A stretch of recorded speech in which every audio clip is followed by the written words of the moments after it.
Hey, what's up, everyone? It's me, your boy Ryan Flowers, aka Clutch Sports Talk, and welcome to another episode of NFL Matchups. Now, week 6 is among us here, but before we do that, we got to talk about a little bit about what happened in week 5. So I'll discuss what we learned about some teams in week 5. And then right after that, I'm going to jump into my real or nah segment where I'll pose some questions and determine if it's real or nah. And then I'll jump directly into my week 6 preview and break down all of the games for the upcoming week.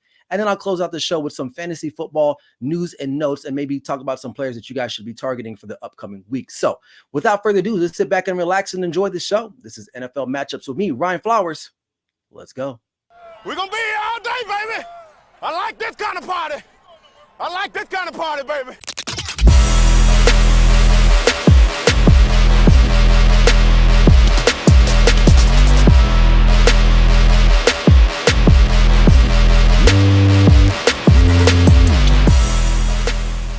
Welcome back to the episode, man. Before we move forward, if you haven't already, go ahead and subscribe to the Grid Network channel. We really appreciate your support moving forward. Now, with that out the way, let's talk about some football, and particularly what we learned about some teams in week 5 of the National Football League. I want to point my attention to the Pittsburgh Steelers, in particularly their quarterback situation. Now, Justin Fields right now, pretty inconsistent, this past weekend against the Dallas Cowboys, a team that's struggling on defense. And they were lacking 2 of their top edge rushers in Micah Parsons and DeMarcus Lawrence. Justin Fields in the offense only mustered 17 points against this lackluster Dallas defense. And not to mention, George Pickens was a no-show. I mean, he only had two catches, I believe, for 29 yards. That's a problem. Now, if I'm an opposing opponent against the Pittsburgh Steelers, especially in particularly a defense, which quarterback do I want to see? I probably want to see Justin Fields more so than Russell Wilson. Now, you guys may kill me in the comment section, but just hear me out. I believe that Russell Wilson still is a better passer than Justin Fields is or will ever be. Justin Fields is younger, a lot more athletic, can make those little quick, impactful plays by running the football. But it's easier to prepare for a guy like that to me than a prolific passer, which Russell Wilson still kind of is. I think he still has some of that left in him. Now, moving forward, I think Justin Fields is going to get another start, but I will say this. He is running out of rope or slack while he continues to start. I think the Steelers are looking at it as well. That's why we went ahead and got 2 quarterbacks this offseason, because we don't really believe in one or the other guy. So I think very shortly we will see Russell Wilson make an appearance here, especially if he's healthy or healthy enough to take over for this team and see if he can jumpstart this offense. So, because what exactly is the problem, right? There's a couple of issues. Obviously, quarterback plays one. The offensive line, which they tried to go and improve this offseason, a little bit injured. Is the play calling an issue? I don't know. They have weapons. George Pickens, to me, is would say he's a top talent, right? Is he one of the best wide receivers in the National Football League? I wouldn't say that, but maybe he hasn't been given an opportunity because he doesn't have a prolific passer to throw him the football. So, on the other note, on the other side of the field, defense, what are they doing? They're struggling on third down conversions. Now, in the last 2 weeks, they haven't been able to get off the field on third down. This week, they were 60% on third down conversions. At least the Cowboys were on converting. And then the week before, it was 53%. So this defense, although I think it still is elite, they still mustered the forced 3 turnovers this past weekend. But getting off on third down is crucial. If you understand anything about football, especially on defense, getting off the field on third down is big, because you're allowing yourself to get your offense back more on the field and limiting the other team's offense to be on the field. So getting off the field on third down is definitely a key stat that a lot of people will overlook. So they're going to have to clean that up. How did they do that? I don't really know. TJ Watt, he's still a beast out there. I don't know what they're going to have to do, but and on top of that, they can't give up third down conversions that are like, but 3rd and 8, 3rd and 9, 3rd and 10. That's blasphemy in the eyes of defensive coaching in the National Football League, or just football in general, right? I get it. 3rd and 1, 3rd and 2, every now and then the team will get that. But if you got teams that are in behind the sticks, behind the chains, 3rd and 9, you cannot give up a first down. And that's what they've been doing the last couple of weeks, and therefore they've lost. So moving forward, this is going to be a very interesting situation for the Pittsburgh Steelers, because they have a lot of things they need to consider. Number one is the quarterback player. Who will be the quarterback? So we're going to have to wait and see what happens as they play the Raiders this upcoming week. We'll talk about that game here later on in the episode. But be on the lookout for the Steelers and what they're going to do. All right, moving right along on what we learned about some teams last week, I want to talk about the San Francisco 49ers. Now, they fall to another division rival in the Arizona Cardinals, marking them 0-2 in the division and 0-3 in the conference overall in the NFC. That's a problem. Now, this is one of those teams that we all looked at them as, oh my God, they're probably going to have another direct shot to the Super Bowl. Now, there may be one or two teams that may impede them, right? Like the Lions, or right now we're looking at the Vikings. But before all of this even transpired, they were the team to beat in the NFC. But right now, it doesn't even look like they're the team to beat in their own division. Now, what's the problem? I think the glaring issue is Christian McCaffrey is not available, right? And what does that mean for their offense? It means that they can't line him up in the pass game. They can't use him in screen games. Now, I get it. Mason is a nice little fill-in for him. He's a bridge to fill a gap, but he's not Christian McCaffrey, and we all understand that, right? So that lies in the problem in itself, right? So I know they're getting some guys back from injury. I know Debo made an appearance. I know George Kittle came back last week, I believe, and now he's back again still this past week. Brandon Ayuk starting to come into form after having that on and off season. So listen, is it time to panic all the way? Not necessarily. I still think that this team has a championship caliber type of mentality. So I think they'll be able to figure things out. And historically, listen, this team always runs into some types of bumps and bruises. I believe they lost like 2 or 3 games in a row last year, and they still made the Super Bowl anyway. So, I mean, is it time to really jump off the bandwagon? No, I don't think so. Is it time to truly panic? No, I don't think so. Now, if we get into about, week 13, 14, and these things are still happening, then there is cause for concern. I know that's still a long ways from now, but it really isn't, right? So, you look at their schedule. They got the Seahawks twice in the next 5 weeks. They got the Cowboys, Chiefs, and the Buccaneers, if I'm not mistaken.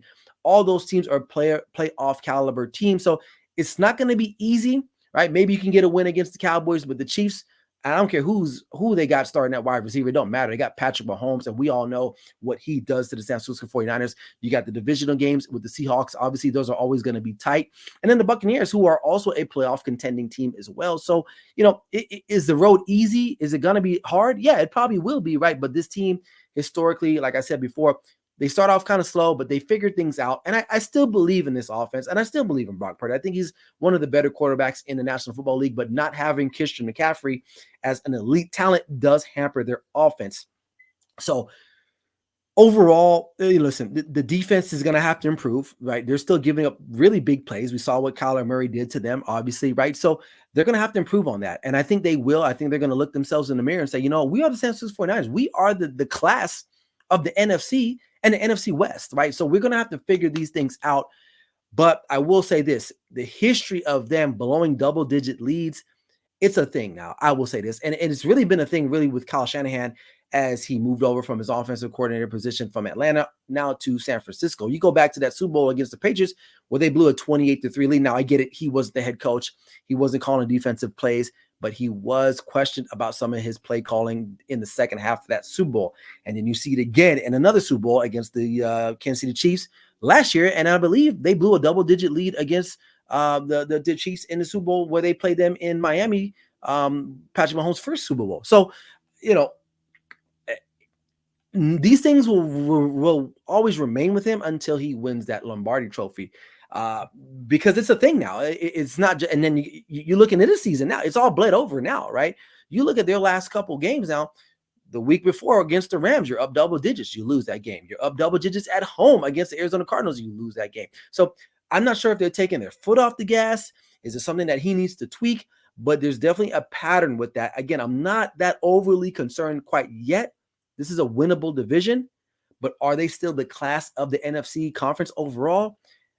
I don't know. I don't know. They're going to have to figure it out. But like I said, we'll know more about in the later weeks of this season who the San Francisco 49er team is if Christian McCaffrey does return to the lineup. Let's talk about the Jets.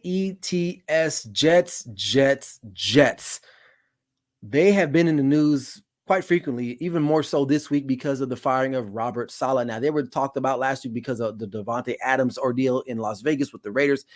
The Jets possibly being a landing spot for him there. Now we fast forward to Tuesday morning. We get the news that Robert Saleh is out, and for good reason. This team really hasn't lived up to the expectations that have been bestowed upon them. And I think the owner and Woody Johnson is like, listen, man, I went and got you Aaron Rodgers. I'm trying to do everything here, and we have him now. We got Garrett Wilson. We got Sauce Gardner. We got some other talented players on offense and defense. We got to get the job done. and Robert Saleh wasn't doing it. Now, if you follow me, you know for a fact that I do not really prefer defensive-minded coaches becoming head coaches. Now, I know it's probably been successful. Belichick was a successful coach, but more often than not, these guys don't really pan out. Number one, because they can't develop a quarterback. And this is to be real. We saw what happened to Bill Belichick after he lost Tom Brady. Wasn't the same guy kind of coach anymore, right? So when they hired Robert Saleh, I was kind of like, great, but listen, you're going to have a young quarterback, which they ended up getting in Zach Wilson, and it didn't work out for him. Now you look at this offense; it's still struggling. They upped in 5 games last year and this year. They've managed to score 93 points. It's the same. And Aaron Rodgers has been healthy, right? Oh, well, somewhat, right? He hasn't missed any downs yet, hasn't missed any games yet, right? So was it all Robert Saleh? I don't know. But the Jets believe it was all on him. So he's gone. Now you got to look at Aaron Rodgers and say, all right, man, coach is gone. It's on you, brother. It's on you. And Joe Douglas and Woody Johnson, they believe they have a team that's willing or ready to compete for a Super Bowl. Now, if that's true or not, it's remains to be seen. But I believe they think that they push all their cards in. And I think they need to go down even further and say, you know what? Let's go get Davante Adams. Let's give up a number 2. If I'm Joe Douglas, at the end of the day, why do I care if I give up a number 2? If it doesn't work out, I'm gone anyway. So it doesn't matter to me. If I'm Joe Douglas, I'm getting on the phone. I'm calling the Raiders and I'm saying, listen, man, we'll give you guys whatever you want if we can get him. Because at the end of the day, if it doesn't pan out, he's gone. And if it does pan out, well, you'll figure it out later. Look what the Rams did. The Rams sold out just to get a Super Bowl, and it worked out for them. So the Jets maybe have to take a page from the LA Rams and just kind of sell out here. They've already done so with Aaron Rodgers. They brought in all of Aaron Rodgers' people, his OC, some old lame duck wide receivers, and Randall Cobb. Lazard is there, right? So there's all these other guys that are Aaron Rodgers guys, right? Why not just add one more to the party with Davante Adams, who he has a great relationship with, and it's still got some juice left in the tank, right? So, listen, this team defensively is ready to go. Like there's no debate about their defense, at least for me, right? From my perspective, watching them, it's all on offense. They can't run the football effectively when you have Breece Hall and Braylon Allen, right? Nice little young talented backfield there. You can't run the ball. Garrett Wilson got off a little late in that game against Minnesota, but where is he in the beginning? Like, Aaron Rodgers didn't play well. Listen, folks, he's 40 years old, coming off an Achilles tendon injury. He is not the same Aaron Rodgers from about 2-3 years ago. Okay. And I think Robert Saleh knew that. And Robert Saleh probably really wasn't on board having Aaron Rodgers in the building. But the only problem is that no one cares what Robert Saleh had to say. And that's why his ass is gone. Okay. So moving forward, I believe Jeff Ulbrich is going to be the interim head coach. Nathaniel Hackett still is there. But I feel like he's a dead man walking anyway, because what does he do? Honestly, what does he do? I know he's the OC, but we all know Aaron Rodgers is de facto the offensive coordinator of that team. So if the Jets are going to be successful, it's going to be off of the arm and the legs of Aaron Rodgers, and that's it. If Aaron Rodgers cannot compete at a average capability or just above average, this team is going to go nowhere. They'll make the playoffs because this division is still kind of up for grabs. I thought the Buffalo Bills would be playing a little bit better. We all see Miami is just a disaster unless Tua comes back and doesn't have any more concussions and he just balls out. But they're in disarray. And the Patriots are what the Patriots are. So they definitely can win this division. I still think they can. If they don't win the division, I still think they can sneak in as a wild card. But if they have grander expectations of becoming a Super Bowl champion, it's going to have to be off the shoulders of Aaron Rodgers. And for me personally, I just don't think that he's capable of doing that. And I think Matt LaFleur knew that. I think Mike McCarthy knew that. That's why he left. And LaFleur knew that I needed to get rid of him. And then they needed to move forward with Jordan Love. The only people that did not realize that Aaron Rodgers isn't as good as he used to be is the Jets organization. And there you have it. All right, in my final, what we learned for week 5, I want to talk about the Buffalo Bills and their offense, right? It's pretty bad. I will say this. I mean, I knew it wasn't great. You lose talent, you lose Stephon Diggs, right? Obviously, they don't really replace him. I get it. And I thought Josh Allen did okay the first couple of weeks, kind of carrying this team. James Cook ran pretty well the first couple of weeks, especially against Miami, and that I believe it was a Monday night game or Thursday night game. I forgot. But listen, they need somebody. You can't rely on a rookie in Coleman or what's the other guy, Shakir, whatever his name is. Those guys are not true number ones. If any team is in the market for a Devontae Adams, it's got to be the Buffalo Bills. And if I'm the brass there, I'm calling the Raiders. I'm saying, what do you guys need? Is it just the two?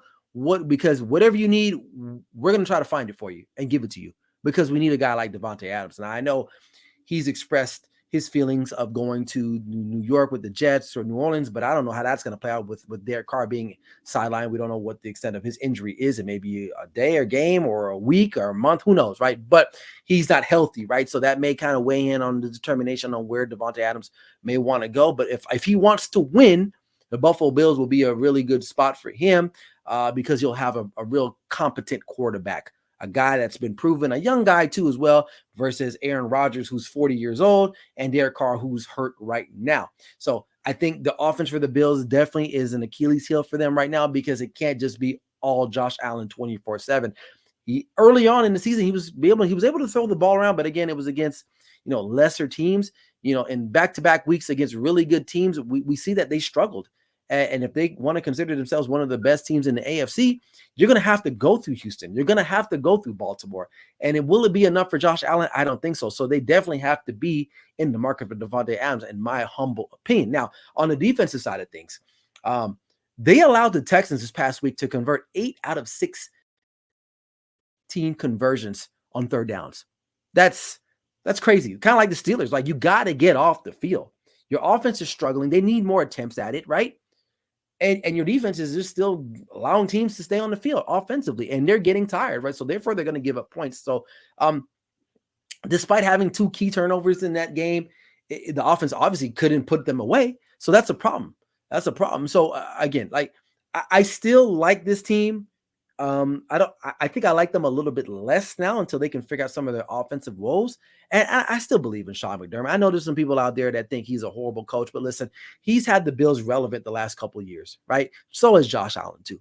Okay. So I'm not going to quite just give up on them yet, because people did that last year. And look at the run that they had towards the end of that season, right? It was basically, they were in the playoffs 3 weeks prior to the playoffs even beginning. They had to go on not a miraculous run, but a really solid run to even to get a playoff berth, and then to even get a home playoff game, which they ended up doing against the Miami Dolphins. So, I'm not going to give up on this team altogether. Is it perfect right now?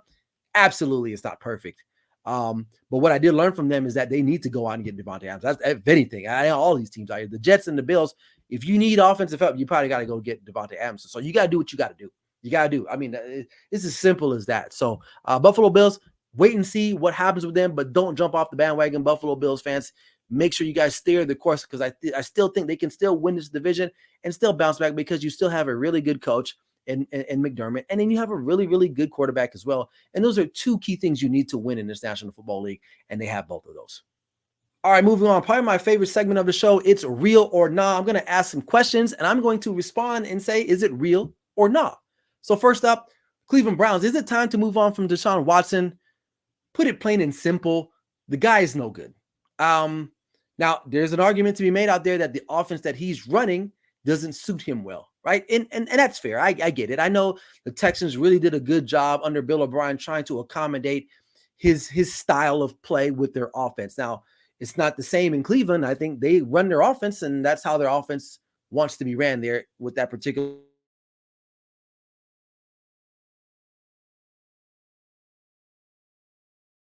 play well this past week against the Commanders. They got mollywopped. Now, I get it. There's some struggles offensively. The offensive line isn't as great. But him at the quarterback position is not great at all. I mean, at the end of the day, the reality is that, yeah, they should move off of him. Yeah, it is real. They should move off from him. But the reality is that they probably won't, because they paid this man a lot of money. And I feel like by doing so, they need to see this all the way through. How long that is, I don't know. Because Jameis Winston is on the bench there, and I think he might be a little bit better right now to give some type of energy to this team, because the Browns are really not playing really good football, and it starts with the quarterback position. So is it time for the Browns to really move on from Deshaun Watson? Real or not? I'm going to say yes, a resounding real. On my next real or not, are the Seattle Seahawks a legitimate contender? Now, we've had questions about their 3-0 start back in the beginning of the season, right? The first 3 weeks, but they didn't really play anybody. They had the Patriots and the Broncos, and then you fast forward to the matchup against the Detroit Lions. I think we all kind of gave them a pass. It's the Lions, it's on the road, it's prime time. They were down some defenders. And then you look at what happened to them this past Sunday. They lose to the Giants. Now, are the Giants better than what we thought they were? Maybe. Well, we'll see, right?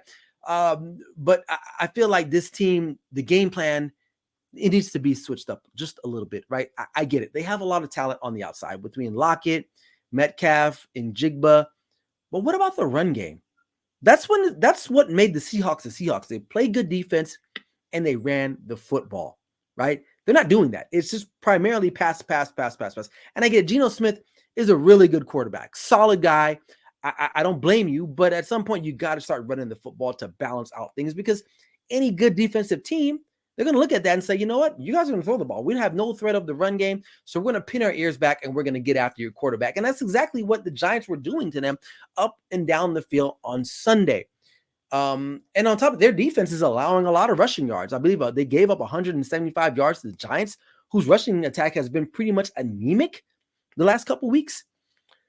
So the question again, are the Seahawks a legitimate contender? I'm going to say no, they're not. And I know they're going to win some games down the stretch, but at the end of the day, they haven't proven to me that they can go out and beat, number one, another legitimate team. And then you lose at home to the Giants, who have Daniel Jones. That's all I got to say about that. So yeah, no, this is going to be a nah for me. In my final real or nah, the question that I'm asking is, are the Giants better than what we thought they were going to be? Now, let's look at this real quick. So they have a great win, overall team win against the Seattle Seahawks, a team that I just talked about as not being legitimate, but very talented. So nonetheless, it's still tough to play in the Pacific Northwest, right? So it's a very tough environment. Stadium's rocking there, and the team is not, they're not a pushover, right? So for them to walk into that game and play the way they did, kudos to them. You go back the week before against the Cowboys, a tough division loss, a game that they were in until the last moments, I would say. If it wasn't for a play here or a play there, they could have easily won that game. I got to give Daniel Jones some credit. I know a lot of people kind of, they crapped on him a lot, but he played exceptionally pretty well against the Seattle defense the other day. And on top of that, their running game in Tyrone Tracy and their passing game, their receivers and Darius Slayton Jr., like, they got some dudes on this team. And then you look at their front seven on the defensive line, like, it's a pretty good defense, right? And they got some emerging stars at the cornerback position. I believe the kid's name is Deonte Banks. He pretty much put the straps on DK Metcalf. So I think they are better than what a lot of people thought. Now, I get it. The whole Hard Knocks offseason thing, the way they let Saquon Barkley go, do I think that the Tracy kid is going to be Saquon Barkley? Like, let's hold our horses on that, right? He had a really one fantastic game. Let's see how he progresses.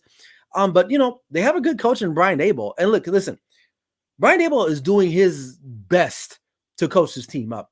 And I can see it. There's glimpses of it. So I think they are better than what we thought. So I'm going to say this is a real. Now, are they going to be a contender? No, I don't think so. But you never know what can happen in National Football League, right? Obviously, they're probably going to have to replace Daniel Jones anyway.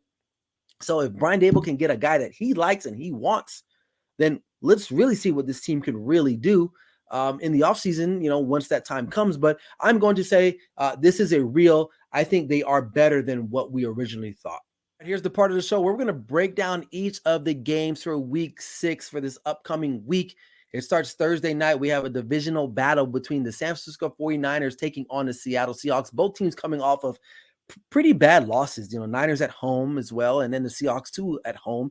And now both of these teams are looking to get back on the winning side of things. Now, obviously, still no Christian McCaffrey. All right, that's a problem for the 49ers. Seattle, to me, I think is in a better position. This is going to be a close game. I will say that for sure. I do like the Niners, though, in this spot. Although the Seattle Seahawks are at home, I think the Niners will be a little bit more prepared. They're going to be geared up to go, because the problem with the Niners is not they can get on teams. They just haven't been able to finish these teams in the last couple of weeks, in the last couple of games, right? So I think they'll be able to do that this week against Seattle, who really ain't been playing well on defense anyway. So at least in the run games, that's concerned. Like I mentioned before, giving up over 175 yards to the Giants. I think the Niners can exploit that and still move the ball effectively. Brandon Ayuk, I think, is still getting comfortable, getting back in the flow of things. And Debo is Debo, right? They're going to use him in the run game. And of course, George Kittle. We cannot talk about George Kittle. So I think Brock Purdy still has some talent. So I'm going to go with the 49ers to win that game to start off the week. All right. Moving on, we have the another game in London. I believe it's another London game. Early kickoff.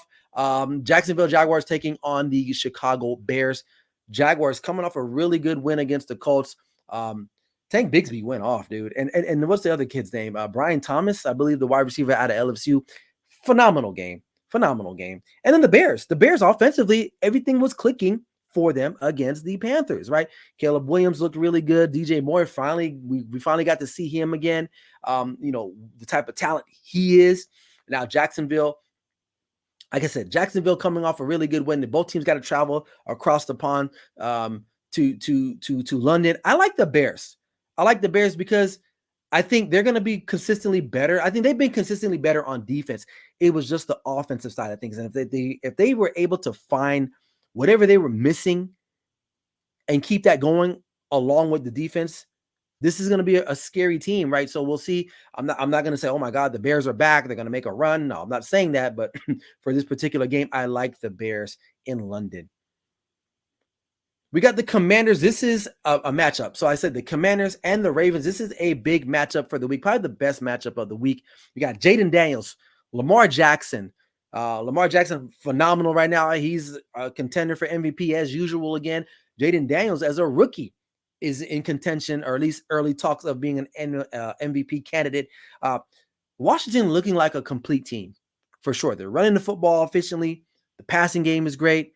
Defense is really stout, which I think we were going to do that anyway with Dan Quinn. And of course, he's going to have a really good defense. You look at the Ravens, they're starting to figure out who they are, the way they've been able to balance it out with Lamar Jackson and Derrick Henry. Listen, you guys all know, a lot of people know that I think Lamar Jackson is a great talent. Is he one of the best to ever do it? I don't know about all that, right? He's got to win one, right? But I can appreciate his game, watching him a little bit more. It's not always going to be pretty with him, right? But he is effective. My only thing with him is that he's got to be more effective when it matters most, and that's in the postseason. But in terms of this matchup, I think this is going to be a great matchup. I'm going to go on a limb. Although I like the Ravens, I like what they've been doing, even though they're at home.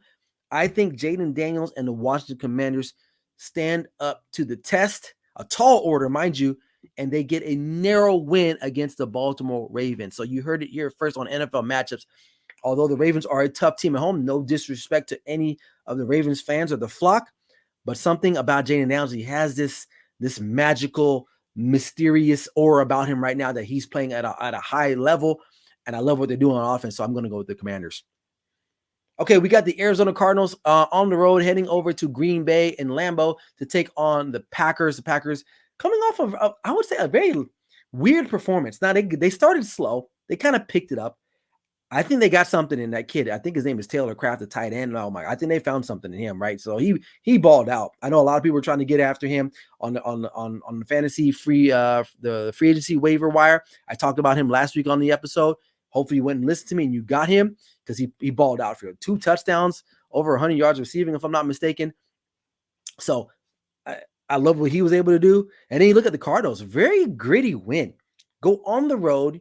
You're trailing 10 points late in the game, and you still get that win. You know, like, that shows a lot of grit. I like I said before, the Cardinals may not be a playoff contending team quite yet, but they're a team that you can't overlook. When you play them, you better play them, because they still have enough talent to go out and beat you. Kyler Murray may not be a top 5 quarterback, right, or one of those elite guys, but he's a guy that is very capable of coming into your house and beating you. So Green Bay better pay attention, because you cannot start slow. And they've done that 2 weeks now. They started slow against Minnesota. They picked it up in the second half. Started slow against LA. They picked it up. So I'm going to give them the win. I'm going to go with the Packers in this particular game. But they better not start slow again, because we've seen now Kyler Murray can go on the road very easily and lead that team to a victory. I think it's going to be a close game, but I like the Packers. In my next matchup, you got the Houston Texans taking on the New England Patriots. Drake May is going to get the start. And what a hell of a week to get the start against a team that gets after the quarterback. Will Anderson, Daniil Hunter, they're coming for you. They're coming for you. And the Patriots, overall, their offensive line ain't the best. That's part of the reason why they didn't want to start Drake May in the beginning of the year, because they didn't want the kid to get killed. And guess what? Now he's going to have to look. The good thing going for him, he's at home, but it doesn't matter. They're 1-4. This offense is anemic. They needed to do something. They needed to switch something up. Jacoby Brissett is very limited, right? So we all knew this day was coming at some point, right? And then you look at the Texans coming off a really, really good win at home against the Buffalo Bills, a playoff contending team. To me, this is a no-brainer for me. If the Texans cannot beat the Patriots, a rookie quarterback, a rookie head coach, you have a pass rush like that, you got CJ Stroud. Now, Nico Collins is probably week to week. We'll see if he's able to go. He's got that hamstring. You still got Stephon Diggs. You still got Tank Dell. You still got Dalton Schultz. Maybe Joe Mixon will get back in the fold. We'll see. But they have way more talent than the Patriots. So I like the Texans easily to win this game. In a NFC South matchup, we got the Tampa Bay Buccaneers and the New Orleans Saints. Both teams, contending for that spot in the NFC South, both coming off of losses. The Buccaneers losing to Atlanta last week, and then the Saints losing on Monday Night Football to the Chiefs. Now, we got the word today that, Derek Carr may be out, right? He may give it a go. He may try to give it a go, but there's a good chance that due to that, I believe it's an oblique injury, he may not be ready to go for their matchup on Sunday. So Tampa Bay, although they're 3-2, that game against the Falcons, they probably should have won that game. There was some questionable refereeing down the stretch that kind of gave the Falcons another shot at it, I would say. And not to take away from the Falcons, they still won the game. They still have to drive down, kick the field goal, tie the game, and then have that drive in overtime to win the game. So not a shot at them, but the record does not reflect how good the Buccaneers are. And maybe this division is just better than what maybe people thought, right? So I do like the Buccaneers. Baker Mayfield is still playing really good football. I love Bucky Irving. Mike Evans, probably one of the most underrated wide receivers we have in the National Football League, I will say. Doesn't do a lot of crying, doesn't do a lot of divaing. He just goes out there and balls flat out. So I like the Tampa Bay Buccaneers to get back on the winning side of things over the Saints because they're going to be without their quarterback, I think. And if he is there, how limited will he be? So I'm going with the Buccaneers in that one.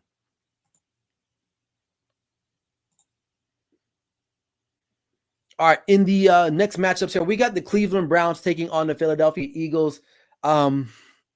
Listen, the Browns are a disaster. The Browns are a disaster. So I'm not going to talk too much about them. We all know what they are. I mean, I think they need to make a change at quarterback, right? But they're probably not this week at least. And then you got Philadelphia, who's coming off of a bye week. They've had time to kind of heal up.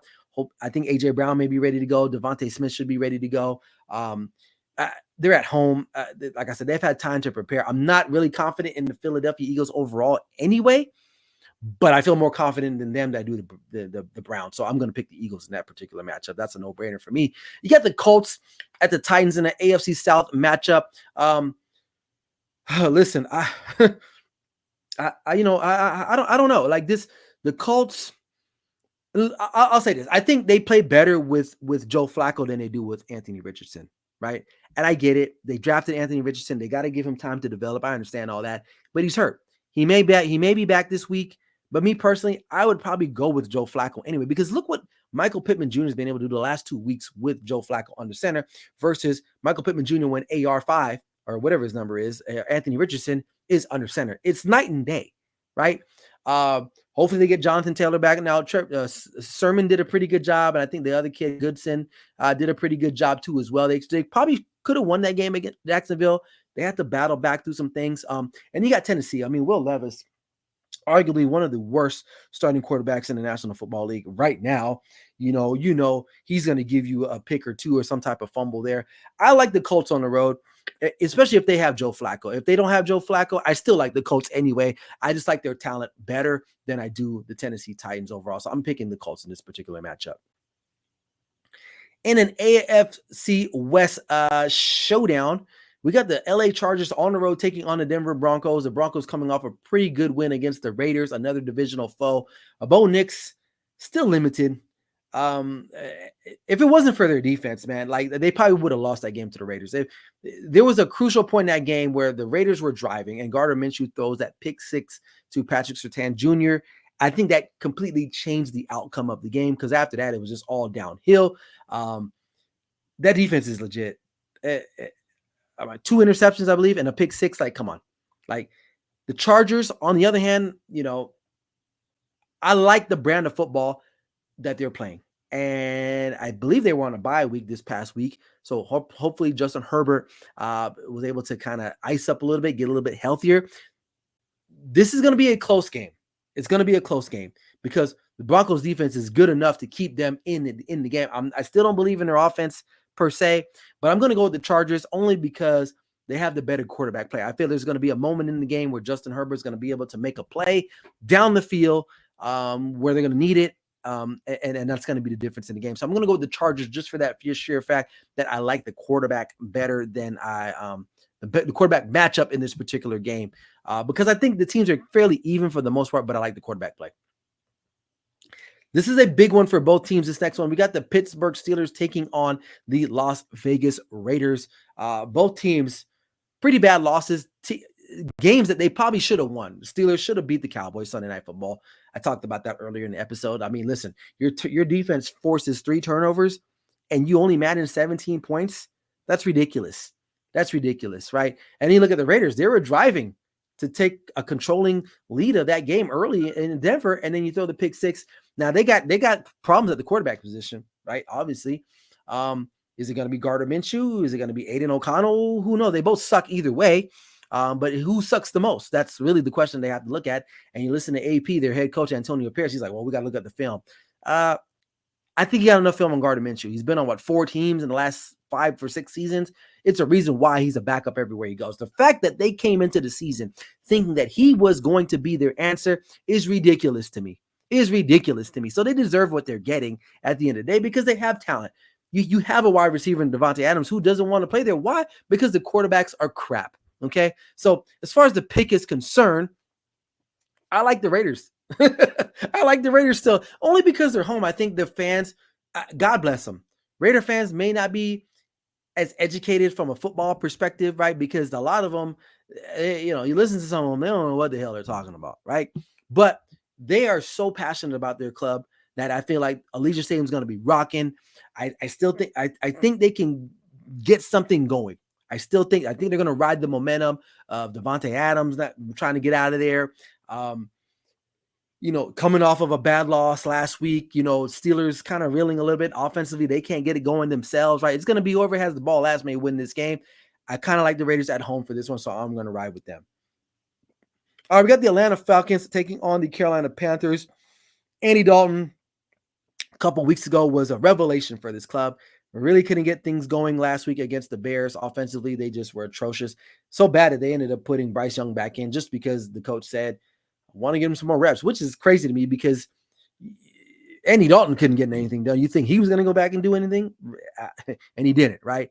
If you had anybody from the Carolina Panthers on your fantasy team, you probably were looking at yourself like, or at your phone and your screen like, well, what the hell is going on there? So this is still a bad football team. I still think they have pieces there, but not good enough to beat the Atlanta Falcons. The Atlanta Falcons are looking to kind of turn the tide there. Kirk Cousins, I feel like, is getting more and more comfortable each and every week in this particular offense.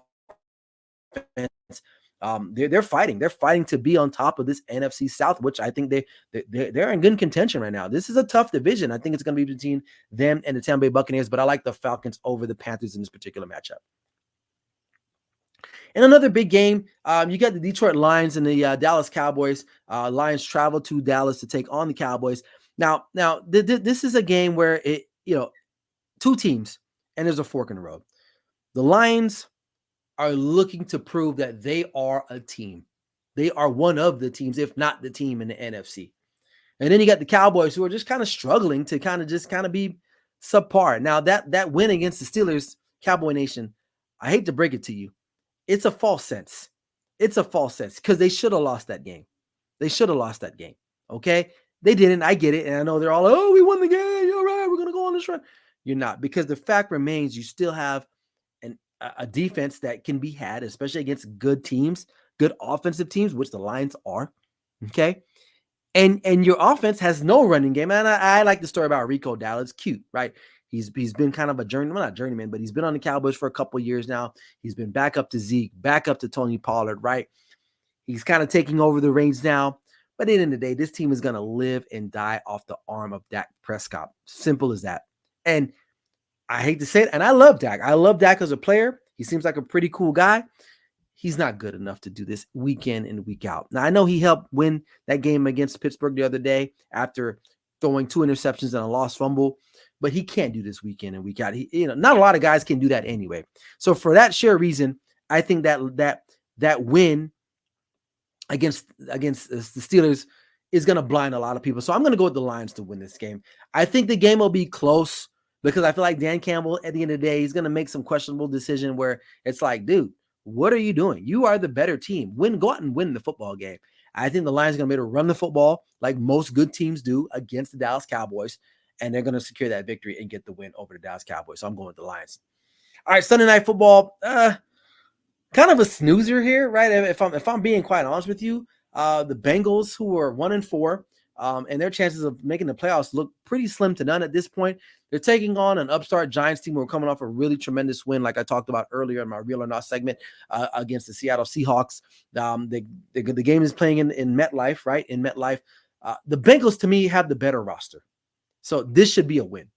The problem is the Bengals can't get out of their own way. That's the problem.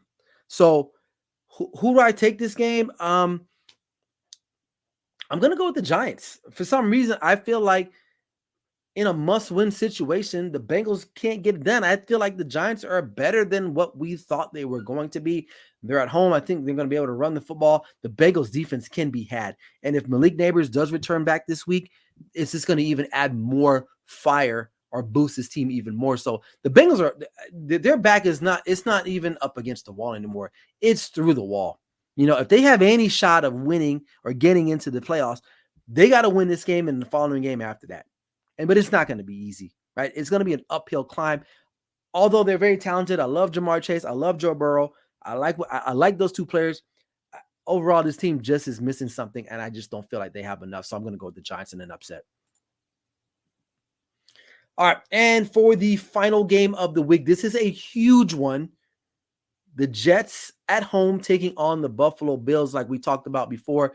Robert Saleh's out. Jeff Ulbrich, I think that's his name. He is in as the interim. Bills losing again to Houston Texans in a close one. The Jets, I guess it was kind of close, but it wasn't really because Minnesota just kind of let up off the gas. But either way, the Jets offense got to get going because the Buffalo defense is not good at all. And for the Buffalo Bills, it's going to be tough sledding because the Jets defense is for real. So I am going to go with the Buffalo Bills still. I still think that Josh Allen still has a little bit of magic left, although I do appreciate the Jets defense. I think it's phenomenal. I just don't believe in Aaron Rodgers and their offense. I think they're going to continue to struggle. There may be some more life in the building because there's an interim, right? We've seen that before where the interim guy comes in. There's some more life in the building, but I feel like the Buffalo Bills are still the better coached football team overall. And I don't want to say they're in a must win, but if they want to win this division, this is a game they have to have, and I think they'll get it. So I like the Buffalo Bills in this particular matchup. Okay, let's talk about some fantasy players and the impact, and let's break down some players that you may want to target either in the waiver wire or maybe via trade for this upcoming week. We're going to start with the running backs, right? Obviously, the guy that stood out to me, number one, is Tyrone Tracy, right? Tyrone Tracy Jr. of the New York Giants. Now, he went off for 129 yards and 1 touchdown. That was really, really a big performance. And I said big a lot because of the Giants. The problem is that he doesn't really catch the ball out of the backfield. So that's maybe the downside to him. But definitely if you're looking for a guy to maybe plug in for a week or maybe storm somewhere, he's a guy. Another guy I'm looking at is Tank Bigsby from the Jacksonville Jaguars. He's starting to, if not take all of the snaps for Travis Etienne. Travis Etienne may be on the trade block here for the Jacksonville Jaguars. So I would definitely try to lean into him if you can get him on the waiver wire or maybe make a trade for him. He's definitely a guy he rushed for what, 100 yards, 100 plus yards this past season and 2 touchdowns. And again, it's production. He's taking more of the carries away from Travis Etienne. So definitely one guy you want to check out there. Roschon Johnson, he's very key to that Bears offense because he's very versatile, right? You can line him up anywhere as well. He's a good pass catcher. And I believe he scored twice this past week against the Carolina Panthers. And he's good in short yards, especially if they get up on that goal line. They may want to go to him. So that's another running back from the Chicago Bears and Roschon Johnson. And then Ty Chandler of the Minnesota Vikings. Now, Aaron Jones may miss some time. I believe he has a hip injury. So he may be the next guy in line, right? Who's going to take all of the snaps. I know they're going to probably have another guy in to give him a spell, but he definitely has big play potential. So you factor that all in together. You got to make a run at him if he's available either via trade or via the free agency waiver wire there. Okay. And then of course, Justice Hill, Derrick Henry definitely is a guy there, but Justice Hill, in some, depending on your league, if you're in a PPR, he may provide you as a better option. But if you're in a regular standard league, maybe not so much with Justice Hill, but he's definitely a guy you want to kind of look at because they're going to have to spell Derrick Henry at some point. But he's one of the guys that, like I said, it depends on the league. You may want to look at him as an option. Tyler Goodson. Now, this is all depending on what happens with Jonathan Taylor. If John Taylor's out again, Tyler Goodson might be a really good pick. Now, he's a little bit more shiftier, maneuverable than Sermon. So I think, though, when he gets in the game, he has more of a big play ability than the Sermon guy. But this all relies on if Taylor is out. If not, then you may not want to consider him. Or excuse me, if he is in, then you may not want to consider him. So that's another guy, but he's for the Indianapolis Colts. So those are some running backs I would say maybe you want to kind of keep an eye on throughout the week. Maybe do a little bit more research, but those are my opinions on some of those guys. Now, as far as wide receivers are concerned, Darnell Mooney playing really well. Like I talked about, Kirk Cousins kind of really settling into this offense. He's definitely a guy that he's going to share a lot of targets with Drake London, Kyle Pitts, Bijan Robinson, but he's definitely a guy we've seen Kirk Cousins go to a lot in some of these games. So I really like his matchups in the next coming weeks with some kind of weaker secondary. So Darnell Mooney's out there for the Falcons. Josh Downs, Indianapolis Colts, especially with Joe Flacco. If you have him and Joe Flacco starting, go out and get him. Go out and get this guy. You will not be disappointed. He can be a wide receiver too, or possibly a really good flex on your team if Joe Flacco's out there. So I would look out for him. Alan Lazard. Oddly enough, although the Jets offense has been struggling, there's one familiar thing that is common for Alan Lazard is that's Aaron Rodgers, and they have a really good relationship. So outside of Garrett Wilson getting all of a lot of the press or the coverage and things of that nature, I like Alan Lazard too as being that second option, especially in the red zone. He's very tall, he's rangy, he can go out and get those fade routes, things of that nature. So definitely like him there. Demario Douglas for the New England Patriots. Now, this is kind of a risk because you got a quarterback in Drake May who may be running for his life, right, this upcoming weekend against the Houston Texans. But maybe you grab him, you stash him, see how everything kind of plays out, and then maybe you include him in your roster the following week.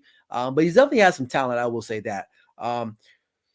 And that's pretty much it for the wide receivers for fantasy for me. As far as quarterbacks are concerned, I'm Daniel Jones, right? A lot of people don't really believe it. And like I said, Daniel Jones is a guy, if you are in dire need of a quarterback, a starting quarterback, he's definitely a guy, especially if Malik Neighbors is healthy again. That's going to help boost his production a little bit more. So definitely Daniel Jones there.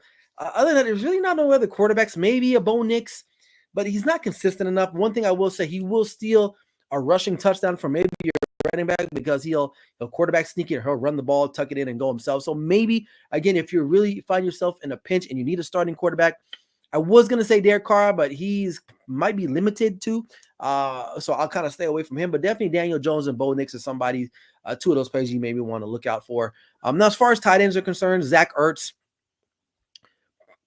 is having a pretty fair season right now. Jaden is spreading the ball around there, and I do like the volume of targets that he does receive, and I like their matchups that they have the next couple of weeks. And teams that they're playing, they really do not cover tight ends very well, so I do like that those vote very well for Zach Ertz. Cade Cotton, I know I talked about him last week for the Tampa Bay Buccaneers. I think he's going to see an elevated role continuously each week. I think his volume of production is going to get up there. So he could be a tight end one for you in some week or some matchups there. So I would definitely look out for him. Colby Parkinson for the LA Rams, another guy. He could be a sneaky option. Again, if you have your tight end one on a bye week, maybe you want to plug him in. Tyler Conklin, again, continues to be another guy. I believe he got a touchdown this past weekend for the Jets. So another guy who will see a lot of red zone targets there. So that bodes well for you in fantasy, of course. And then Juwan Johnson, New Orleans Saints. Again, I think they got a good matchup this week, but it all depends on the quarterback situation. So if Derek Carr is there and if he can give it a go, maybe you want to stash him too. But if you're really in a pinch and you need a guy that's going to maybe get some targets, Juwan Johnson might be your guy. Now, as far as defenses are concerned, Philadelphia, I think, is a good matchup, right? Because they got the Browns this week. So and I think moving forward, they got some struggling offenses that they're going to be playing. So, but for sure this week, the Browns not good on offense for sure. So I like them. I like the Houston Texans for sure this week too against the New England Patriots because they have no offense as well too. So I like their favorite. I like their matchups there. The Chargers defense. I get it. They are, maybe kind of like a mid-level team. But they also themselves are facing mediocre offenses here in the next couple of weeks. So again, that's another reason why you want to maybe go out and get one of these teams. Again, these teams are not teams you're going to want to rely on. Maybe for the Texans, but Texans do give up a lot of points. But if you find yourself, again, if you need to replace a team because they're on a bye, or maybe you don't like the matchup that your defense has that you originally started, these are some teams you want to maybe kind of want to go out there and get rostered up quickly. Now, to close out, we got kickers. Austin Seibert started really well. I believe it was week 1 or week 2, or was it week 1 or week 2 against the Giants, where he had like 8 field goals. I think he is going to be effective because this is a high-scoring offense. So I think he's going to have a lot of opportunities when they're going to get down on that side of the field. Maybe they stall out, and he's going to be able to kick those field goals. And then Jake Elliott, for the Philadelphia Eagles. He's another guy. I feel like the Eagles are going to get a lot of scoring opportunities, and he's going to kind of present himself with an opportunity for you guys to get some more points. And then Chris Boswell for the Pittsburgh Steelers. Again, another team where their offense does struggle. They can move the ball, but then they can't score in the red zone. Chris Boswell will definitely be a piece that you might want to pick up there as well. Blake Group for the New Orleans Saints, especially because Derek Carr is going to be out this week, more than likely, another guy that you want to see. And then finally, Cairo Santos for the Chicago Bears. I think he's going to get some opportunities as well. So those are some kickers that you may want to maybe kind of go out and see if you can kind of steal some points. Maybe you might need a point or two to win a game. But there you have it. Those are my fantasy impacts for week 6. That's all the time I got for today. I appreciate you guys joining the episode and watching it, man. Make sure you guys, if you haven't already, again, subscribe to the YouTube channel for the Grid Network, man. We really appreciate all of your support. It does not go unnoticed. And also make sure you guys catch me live this Sunday on Clutch Sports Talk podcast on YouTube as well at 8 a.m. Pacific Standard Time. I'll be running through my NFL Sunday wake-up show. You guys don't want to miss out on that. So until next time, appreciate you guys. This is NFL Matchups with me, Ryan Flowers. Never settle till the work is done. We'll see you guys soon. Peace.